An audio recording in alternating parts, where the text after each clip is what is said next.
quanta luz neste ambiente descendo sobre nós, vibrando em nossa mente. Quanta luz, quando assim em prece minha alma cresce aos olhos de Jesus. Quanta luz, quando em oração a voz do Mestre fala aos nossos corações. Quanta luz descendo sobre nós. Quanta luz, quanta luz, quanta luz neste ambiente descendo sobre nós, vibrando em nossa mente. Quanta luz, quando assim em prece minha alma cresce aos olhos de Jesus. Quanta luz, quando em oração a voz do Mestre fala aos nossos corações. Quanta luz descendo sobre nós. Quanta luz, quanta luz.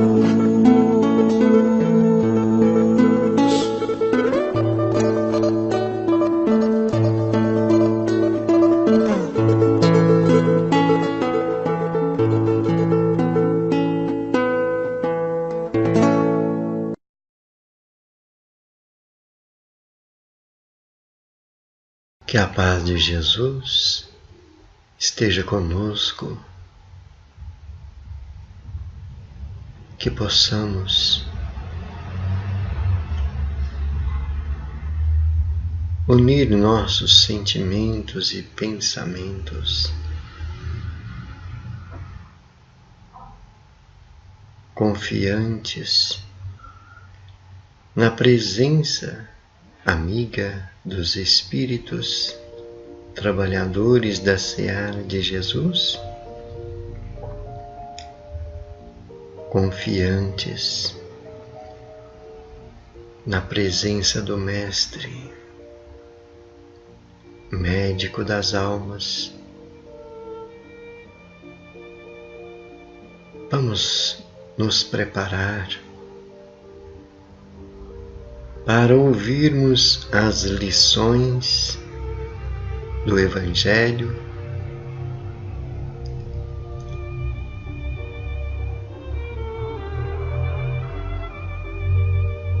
as lições que a doutrina espírita nos oferece.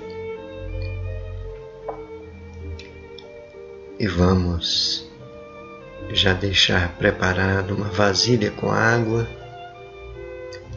para recebermos o medicamento que nós necessitamos.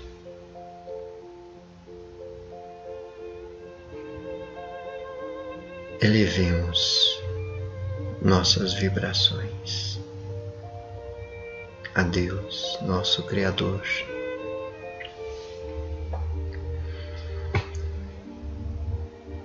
E façamos a nossa prece a Jesus. Senhor, aqui estamos felizes pela oportunidade de conhecimento, de reflexão e de iluminação através dessas lições que a Tua misericórdia nos oferece. Queremos Te agradecer, Jesus, Teu amparo. Queremos agradecer a presença amiga desses espíritos de luz, a presença desses espíritos companheiros de jornada e que aprendem junto conosco. Que possamos todos aproveitar bem esses momentos. Tua luz possa estar em cada lar, em cada pensamento, em cada coração. Assim seja. E vamos começar as leituras da noite com a lição do livro Jesus no Lar. Número 24, a lição, título é Os Sinais da Renovação. Ante a assembleia familiar, o mestre tomou a palavra e falou persuasivo. E quando o reino divino estiver às portas dos homens, a alma do mundo estará renovada. O mais poderoso não será o mais desapiedado, e sim o que mais ame. O vencedor não será aquele que guerrear o inimigo exterior até a morte em rios de sangue, mas o que combater a iniquidade e a ignorância dentro de si mesmo até a extinção do mal, nos círculos da própria natureza. O mais eloquente não será o dono do mais belo discurso, mas sim o que aliar as palavras santificantes aos próprios atos, elevando o padrão da vida no lugar onde estiver. O mais nobre não será o detentor do maior número de títulos que lhe confere a transitória dominação em propriedades efêmeras da terra, mas aquele que acumular mais intensamente os créditos do amor e da gratidão nos corações das mães e das crianças, dos velhos e dos enfermos, dos homens leais e honestos, operosos e dignos, humildes e generosos. O mais respeitável não será o dispensador de ouro e poder armado, e sim o de melhor coração. O mais santo não será o que se isola em altares do supremo orgulho espiritual, evitando o contato dos que padecem, por temer a degradação e a imundície, mas sim aquele que descer da própria grandeza, estendendo mãos fraternas aos miseráveis e sofredores, elevando-lhes a alma dilacerada aos planos da alegria e do entendimento. O mais puro não será o que foge ao intercâmbio com os maus e criminosos confessos, mas aquele que se mergulha no lodo para salvar os irmãos decaídos sem contaminar-se. O mais sábio não será o possuidor de mais livros e teorias, mas justamente aquele que, embora saiba pouco, procura acender uma luz nas sombras que ainda envolvem o irmão mais próximo. O amigo divino pousou os olhos lúcidos na noite clara que resplandecia lá fora, em pleno coração da natureza, fez longo intervalo e acentuou: nessa época sublime, os homens não se ausentarão do lar em combate aos próprios irmãos, por exigência de conquista ou pelo ódio de raça, em tempestades de lágrimas e sangue, porquanto estarão guerreando as trevas da ignorância, as chagas da enfermidade, as angústias da fome e as torturas morais de todos os matizes. Quando o arado substituir o carro suntuoso dos triunfadores nas exibições públicas de grandeza coletiva, quando o livro edificante absorveu o lugar da espada no espírito do povo, quando a bondade e a sabedoria presidirem as competições das criaturas para que os bons sejam venerados, quando o sacrifício pessoal em proveito de todos constituir a honra legítima da individualidade, a fim de que a paz e o amor não se percam dentro da vida, então uma nova humanidade estará no berço luminoso do divino reino.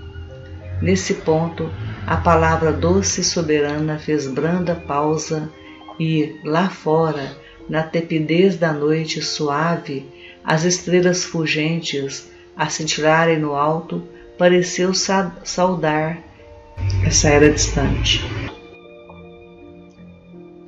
Essa lição, ao meu ver, é uma doutrinação que deixa uma profundidade muito grande para nós refletirmos na essência da nossa personalidade, você não acha?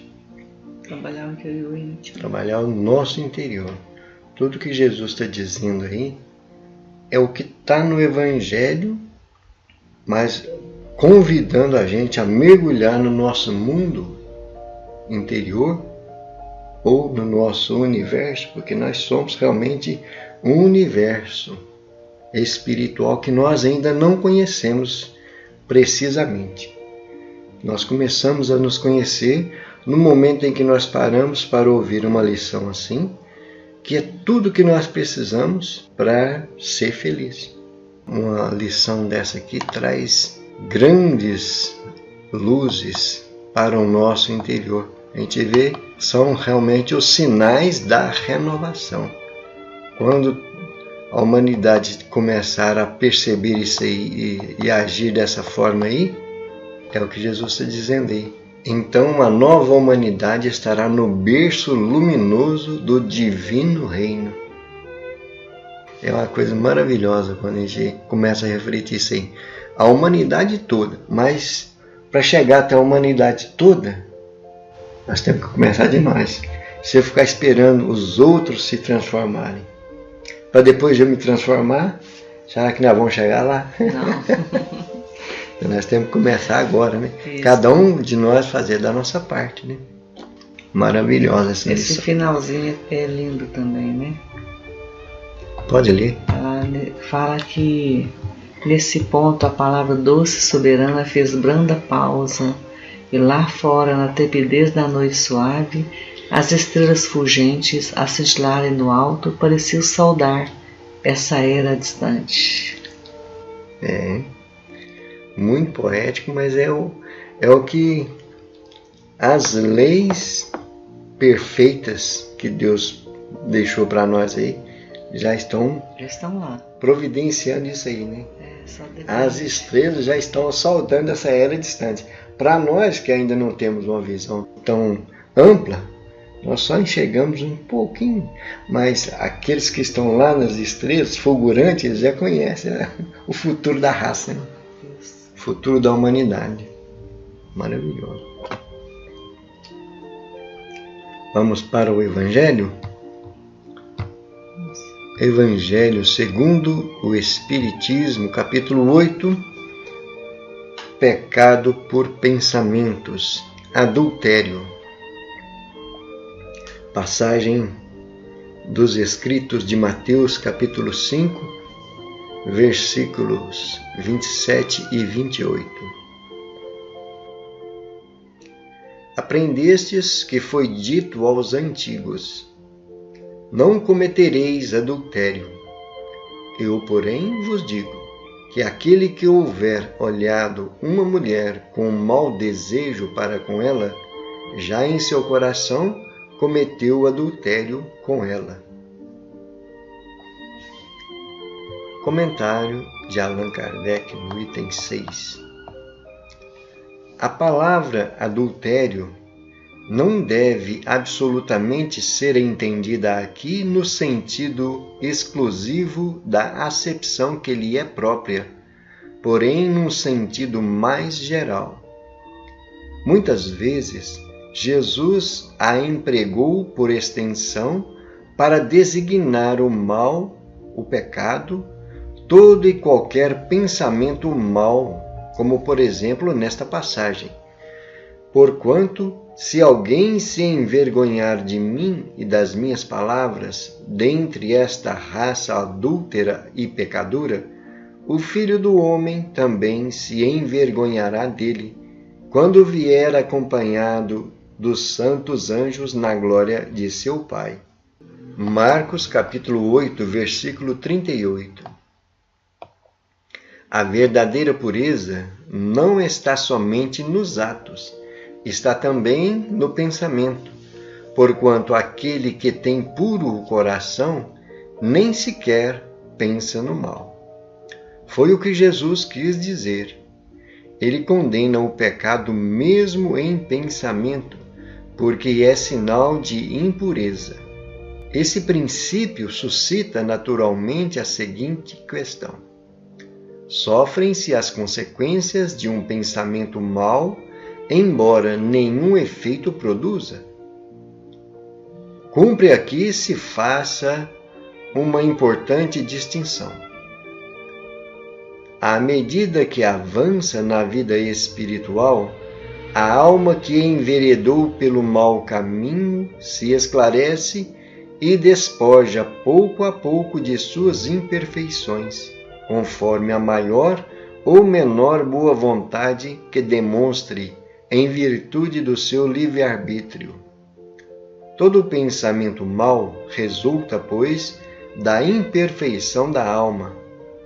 Mas, de acordo com o desejo que alimenta de depurar-se, mesmo esse mau pensamento se lhe torna uma ocasião de adiantar-se, porque ela o repele com energia. É indício de esforço por apagar uma mancha. Não cederá se apresentar oportunidade de satisfazer a um mau desejo. Depois que haja resistido, sentir-se-á mais forte, contente com a sua vitória. Aquela que, ao contrário, não tomou boas resoluções, procura a ocasião de praticar o mau ato, e se não o leva a efeito, não é por virtude da sua vontade, mas por falta de ensejo. É, pois, tão culpada quanto o seria se o cometesse. Em resumo, naquele que nem sequer concebe a ideia do mal, já há progresso realizado. Naquele a quem essa ideia acode, mas que a repele, há progresso em vias de realizar-se. Naquele finalmente que pensa no mal e nesse pensamento se compraz, o mal ainda existe na sua plenitude, na sua força. Num, o trabalho está feito, no outro está por fazer-se. Deus, que é justo, leva em conta todas as gradações na responsabilidade dos atos e dos pensamentos do homem. Uma observação muito inteligente essa de Allan Kardec nessa questão, uma sensibilidade muito profunda que ele tem sobre isso aí, né? Porque realmente o pensamento é tudo, né? A pessoa que pensa no bem e que alimenta o pensamento do bem, quando vem alguma sugestão do mal, ela já está um pouco sintonizada com as vibrações superiores e sente um impacto com o pensamento do mal. Quando nós estamos mergulhados no pensamento do mal, nós não percebemos o impacto. Aquilo vem naturalmente, a gente vai alimentando aquele pensamento negativo uma coisa natural. Não percebemos que aquilo é uma influência que está nos tirando do bom caminho. Né? É o que Kardec está dizendo aí. Agora, uma coisa interessante quando Jesus diz aqui nessa passagem: eu, porém, vos digo que aquele que houver olhado uma mulher com mau desejo para com ela, já em seu coração cometeu adultério com ela. Tem algumas traduções que diz aqui, com mau olho, aquele que olhar uma mulher com mau olho. É uma questão da tradução do livro. Mas a gente observa aí, por exemplo, que nós somos seres humanos. Deus colocou em cada ser corpóreo um instinto. Nós temos a atração masculina e feminina, que é uma lei natural. Nós não podemos condenar isso. Né? Então nós vemos uma pessoa atraente, uma pessoa que tem um visual chamativo, a gente não deixa de olhar. Eu acho que é uma coisa natural. Nós não podemos falar assim, eu não posso olhar, é pecado. Não, está na lei da natureza. Né? Eu penso assim. Agora, a questão está a gente ir além desse olhar, colocar um pensamento, um desejo de maldade, né? Como diz Emmanuel lá em algumas daquelas obras que Chico nos trouxe. Emmanuel nos fala que às vezes o homem olha uma moça com um pensamento antifraterno. Quer dizer, não é um pensamento fraterno, é um antifraterno. É aí que está a maldade do pensamento. Então, é nesse sentido que Jesus está dizendo. Olhar uma mulher com mau pensamento. Agora, não é só para o homem também. As mulheres também cometem isso aí. Né? Quer dizer, é de ambas as partes. Aqui nós estamos falando dos homens, é de ambas as partes. Então, é esse pensamento que nós temos que ter uma certa vigilância. Para a gente não entrar numa sintonia de baixo teor e nos tirar do caminho do equilíbrio. A pureza de sentimentos. Né? Agora, o impulso natural que a lei da natureza nos deixou, que é a atração sexual, isso aí faz parte. É uma mola que impulsiona o progresso. Né? Se não fosse necessário, Deus não ia colocar isso na natureza. É necessário. Agora nós temos que saber lidar com isso aí. O nosso objetivo é esse. O nosso progresso se funda nisso, em procurar trabalhar essas energias para ser bem aproveitado. Você não acha? Acho. O que você vai pôr naquele pensamento, né? Quando você for ver, né? Pode ser um pensamento de admiração, né? Com certeza. Exatamente. É o que você vai pensar. Pensar e fazer daquela energia, porque é uma energia que invade, que nos uma emoção, uma energia que está mexendo com alguma coisa dentro de nós. Isso. É o que nós vamos fazer disso aí, usando o nosso livre-arbítrio, não só nos atos exteriores, mas também no nosso mundo íntimo. Né?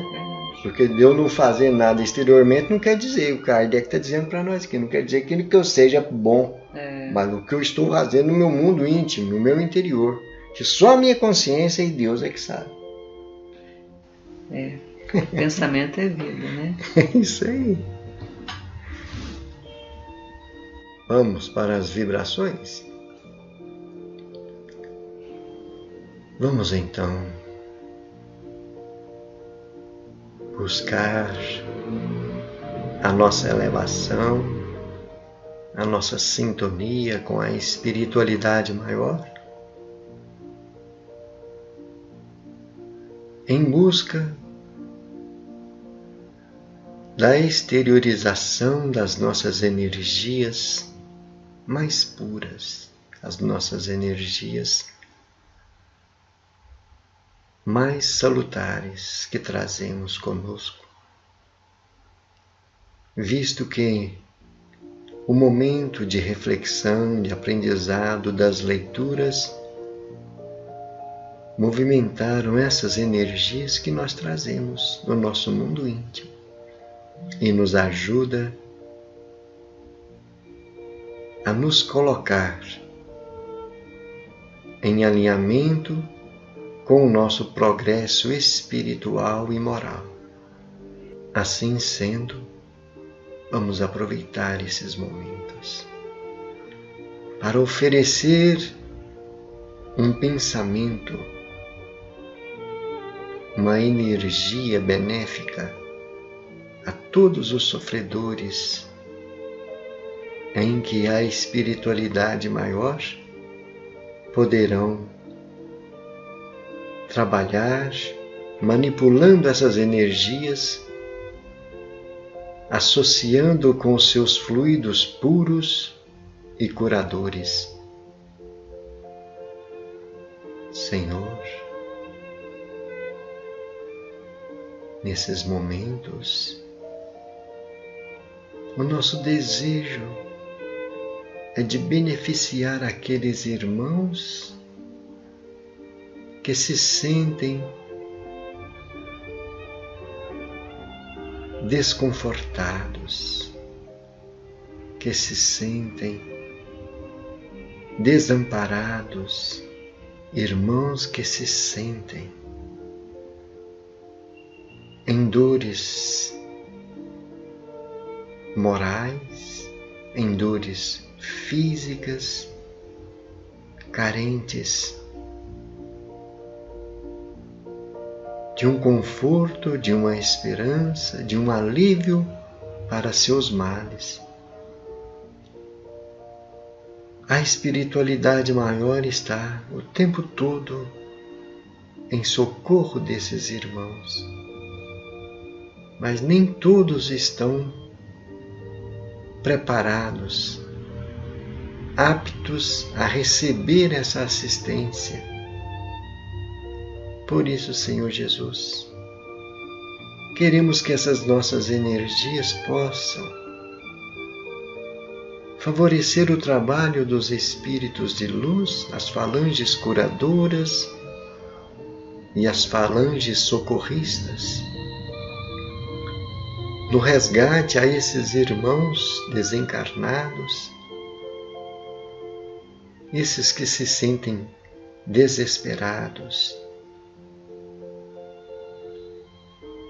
Ilumina, Senhor, e abençoa os hospitalizados, os encarcerados, os que estão nas clínicas psiquiátricas, manicômios, sanatórios, hospícios, esses que estão em seus leitos de provas. Muita coragem, muita sabedoria, muita resignação, que eles possam receber nesses momentos e se fortalecer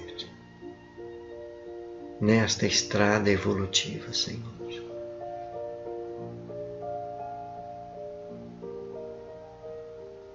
Queremos envolver, Divino Jesus, a nossa pátria querida, o nosso imenso Brasil, que o nosso povo possa voltar suas atenções, seus desejos para as riquezas maiores da fraternidade, da convivência em harmonia, como filhos do mesmo Pai, iluminados pelo Teu Evangelho, amparados por esta espiritualidade maior.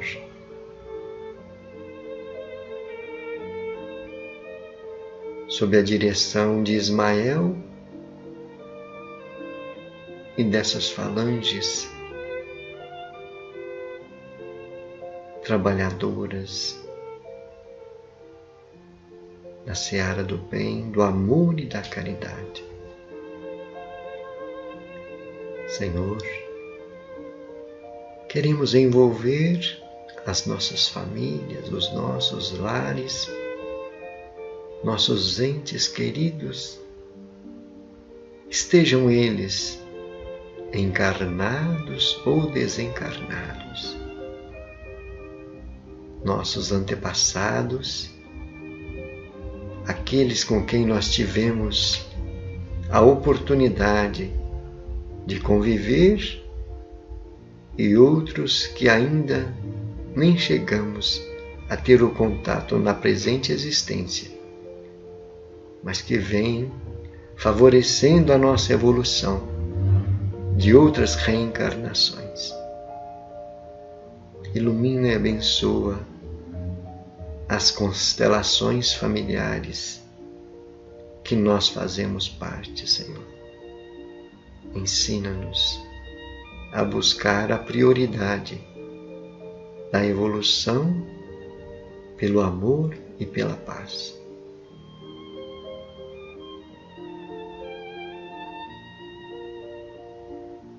E queremos pedir a permissão para finalizar nossos momentos de reflexão, de aprendizado e de oração.